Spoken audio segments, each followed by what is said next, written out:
I've always been a night owl, so driving alone at night didn't bother me.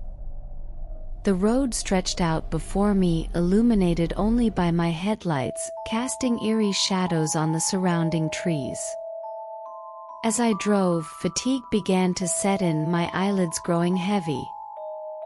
I decided to pull over at a rest area to take a quick nap. I reclined my seat and closed my eyes, hoping to catch a few moments of sleep. But as soon as I drifted off, I found myself in the midst of a horrifying nightmare. I was standing in a desolate forest, the moon casting an eerie glow through the trees. Suddenly, I heard a soft whisper behind me. I turned to see a girl standing there, her face twisted into a grotesque mask of terror. Her eyes were hollow, devoid of any emotion. I stumbled back in horror, but before I could react, she vanished into thin air. Heart pounding, I turned and ran, desperate to escape the nightmare that surrounded me. As I sprinted through the forest, I stumbled upon a clearing where a woman with long, tangled hair stood in the moonlight. She turned to face me, her eyes gleaming with malice.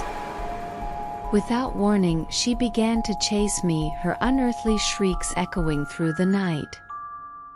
I ran faster, my breath coming in ragged gasps, but the woman pursued me relentlessly. Just when I thought I couldn't run any longer, I burst through the trees and found myself on a deserted road. But my relief was short-lived, for standing before me was a towering figure, a man with scars crisscrossing his face, holding a gleaming axe in his hand. His eyes bore into mine with a chilling intensity as he raised the weapon high above his head. Terrified, I turned and ran as fast as I could, the sound of his heavy footsteps echoing behind me. But no matter how fast I ran, I couldn't escape the nightmare that pursued me. Suddenly, I jolted awake, drenched in sweat, my heart pounding in my chest. It took me a moment to realize that it had all been just a dream, a twisted figment of my imagination brought on by exhaustion.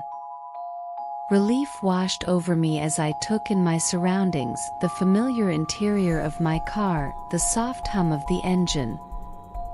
I glanced at the clock and saw that only a few minutes had passed since I'd pulled over to rest. Shaken but grateful that it was all over, I started the car and pulled back onto the road, eager to put the nightmare behind me. But as I drove into the night, the memory of the dream lingered, a chilling reminder of the horrors that lurked in the darkness.